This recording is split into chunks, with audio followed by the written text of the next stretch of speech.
Ok. Ça tourne là? C'est bon?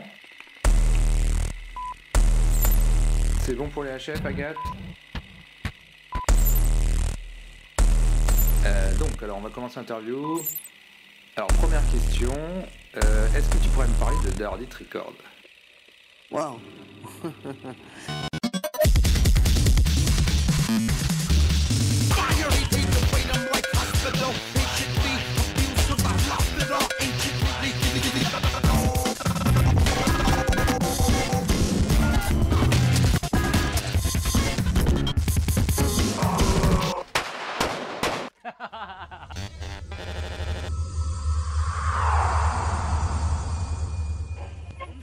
Sur la toile consumériste fourmille une jungle de tout et de rien.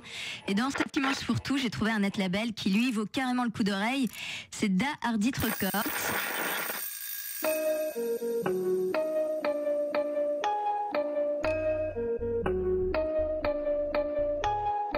De l'électro frappé, barré. C'est gratuit comme toutes les productions de ce net label. Leur philosophie, c'est clairement encourager une culture libre et gratuite. C'est un label qui est très difficile à définir, je trouve, musicalement. Il y a des trucs plus sérieux, des trucs plus débilos, c'est de la musique à portée de tous, quasiment gratuite. Et avec plein de choses intéressantes à découvrir, qu'on n'entend pas forcément partout.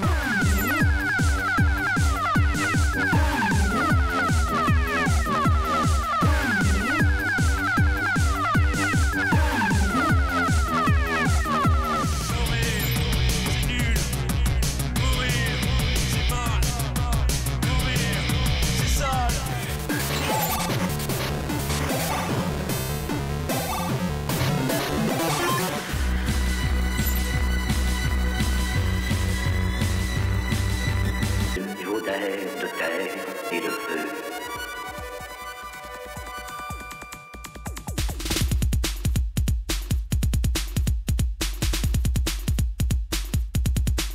Premier truc que je me suis dit, qu'est-ce que c'est que ce blaze et qu'est-ce que ça veut dire justement? Pourquoi Da Hardit quoi? Da Hardit Records. Alors Da pour moi c'est oui en russe. Non.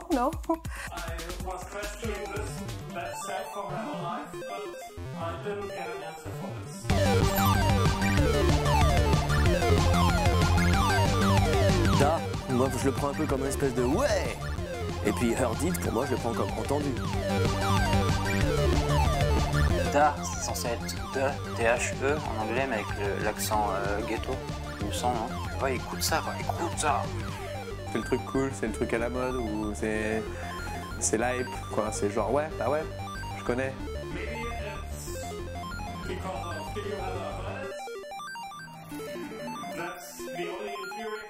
Et il m'a jamais dit, Johan, il m'a jamais dévoilé la clé de ce mystère. En fait, ça veut absolument rien dire. I'm lazy, you know. I'm lazy, you see. I know I'm lazy. I'm not proud. Dark Ambient 1995, enregistré sur cassette, et on l'a sorti parce que c'est extrêmement bien. Bozou, c'est le patron de Da Hardit. Bozou, c'est Johan, et qui est très impliqué dans ce qu'il fait, et ça fait plutôt plaisir de bosser avec lui. Les premières fois que je l'ai vu, je saurais pas dire la première soirée où je l'ai vu, mais c'était très rigolo. C'est un jeune garçon, un jeune homme, qui venait aux soirées. On avait monté le Paris HQ, qui était le représentant parisien de micro-musique, où on faisait des soirées 8 bits.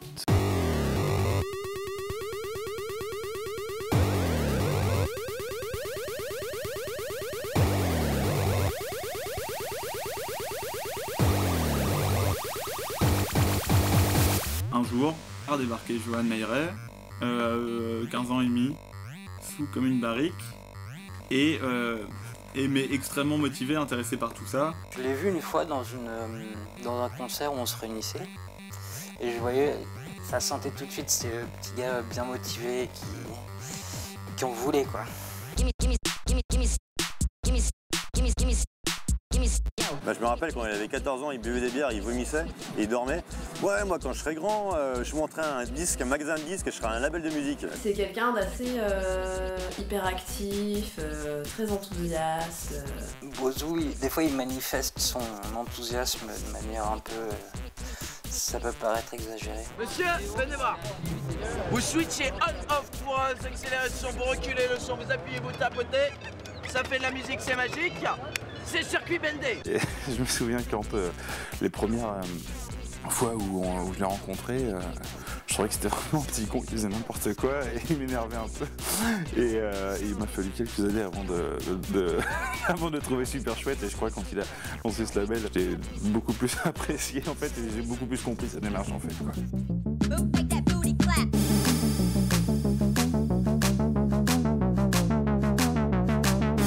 Au début en fait du label, à sa naissance en 2006, il y avait une thématique, une dominante assez forte qui était la musique 8 bits, chiptune. Plus de la musique faite avec des anciennes consoles de jeux vidéo, Game Boy, Atari, Amiga 500.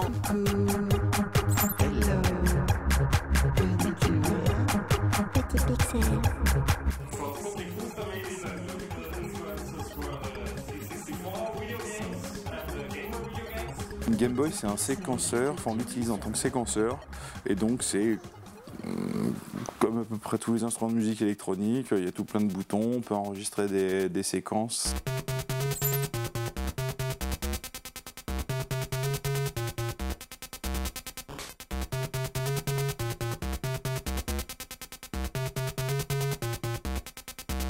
Pour jouer un morceau, ça se passe en 2 temps. D'abord, il faut l'écrire. Donc ça, c'est de la préparation. On écrit son morceau, on écrit ses boucles. Les boucles, en l'occurrence sur la Game Boy, elles sont numérotées, donc on retient leur numéro. Et ensuite, quand on joue live, en fait, on enchaîne les numéros en fait, qui représentent les boucles.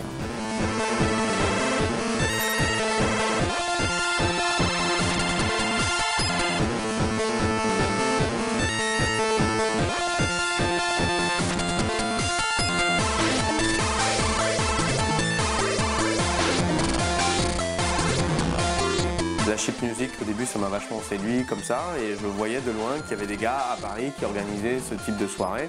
Donc ça me mettait plein de paillettes dans les yeux, et j'ai découvert il n'y a pas longtemps que c'était eux en fait.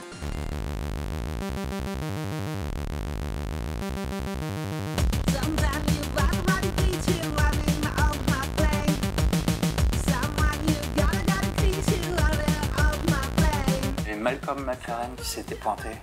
À l'époque, il était intéressé par la 8 bits et je me souviens, il voulait sortir un groupe japonais et il voulait faire un mix de chiptune et de rock. Donc il y avait des filles qui jouaient de la basse, batterie, et il devait y avoir quelqu'un avec une Game Boy et il voulait monter un plan comme ça. Du coup, il s'était fait snobber, évidemment. Ouais.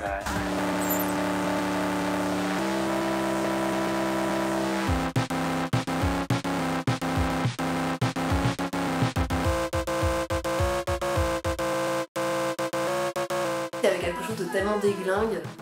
C'était ça qui nous plaisait d'ailleurs dans la 8 bits. C'était cette espèce de truc bizarre, faire de la musique avec des Game Boy, faire n'importe quoi avec. Mais pas du tout, en fait il y avait quelque chose d'absolument pas sérieux dans ce qu'on faisait. Tout le crew qui s'est retrouvé à Paris autour de ça, c'était une bonne bande de tarés, ouais. Hello, here I'm nothing. Please give me some lyrics. I know it's not the beginning, but I wish to be something. Text to speech power. I'm so easy to use everywhere. I sound so cool. Read more text to me. Press listen. On essayait de faire vivre cette musique-là déjà, et on n'avait pas l'idée du label, mais on était actifs dans ce truc-là. Et quand Bozo a fait le truc, c'était vachement bien parce que justement, c'était un peu la continuation et l'invitation justement à produire des trucs et les diffuser. Salut mes benders adorés, coucou mes benders série, j'espère que vous avez passé une bonne semaine pleine de glitch et de pitch, pleine de blip et de blop. C'est parti pour un nouvel épisode sur le circuit bending.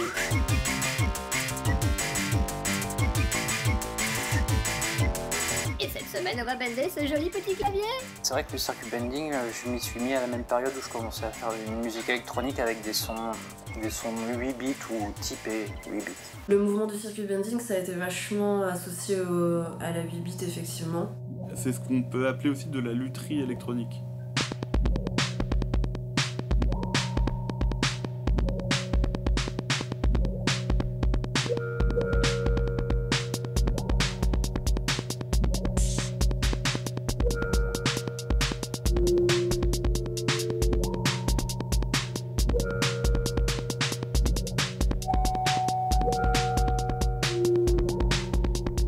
À partir d'objets électroniques, des biens de consommation simples, en gros des jouets pour enfants la plupart du temps, on va fabriquer des instruments de musique qui vont être utilisables pour faire de la musique.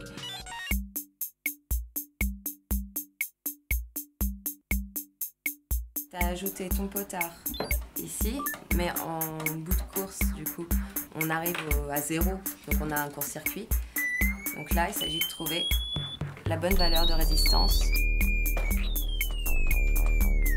On va regarder encore, on va continuer de chercher parce que là je pense qu'il y a encore plein. Là on a trouvé une combinaison, mais je pense qu'il y en a d'autres à trouver.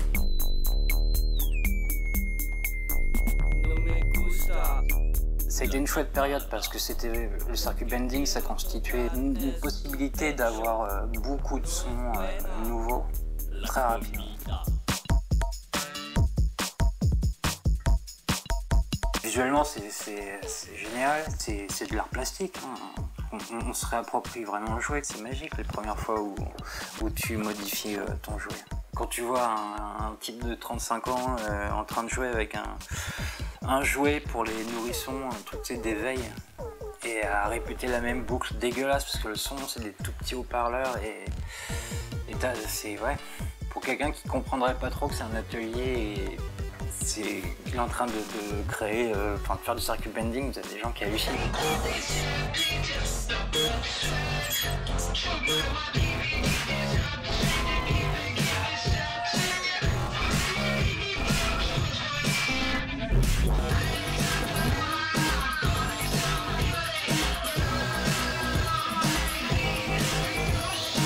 Ça c'était un peu notre patte. Après, il y a un vrai désir de ma part d'ouvrir le label et d'être beaucoup plus éclectique. Ça s'élargit comme catalogue de plus en plus à chaque sortie. Et ça, je trouve ça très bien, justement. L'idée de s'élargir et de ne pas se confiner à des styles précis, moi, c'est quelque chose que je trouve très réjouissant de façon générale.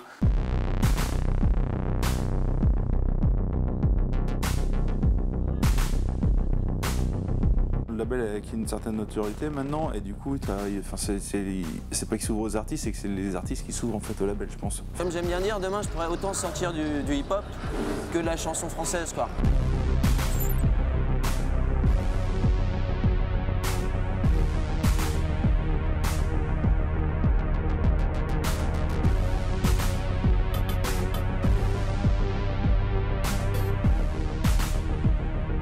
Pour avoir déjà passé de la musique bretonne, je crois pas qu'il aime beaucoup. Du folklore, il aime pas. Mais je pense que oui, si après s'il trouve charmé la zik au Biniou, il le fera, oui, je pense. Je pense qu'il y a moyen. Si c'est de la dark wave, cold wave au Biniou, bon bah pourquoi pas. Hein. Là, avec des caisses claires, ça peut marcher, quoi. You know, I like it so much. It's just the most beautiful thing I've ever done. Les artistes, généralement, c'est moi qui vais les chercher. C'est ce qui s'est passé avec Infecticide. Je les ai découverts lors d'un festival, je suis tombé très amoureux, donc du coup, j'ai engagé la discussion avec eux.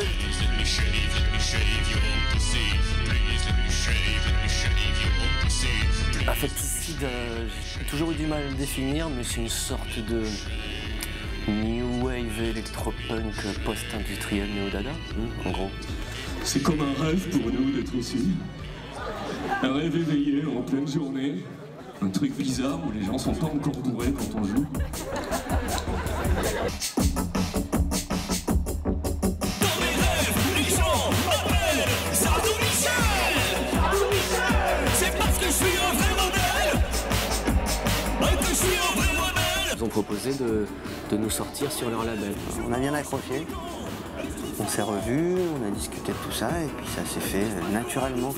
Voilà. C'est sale.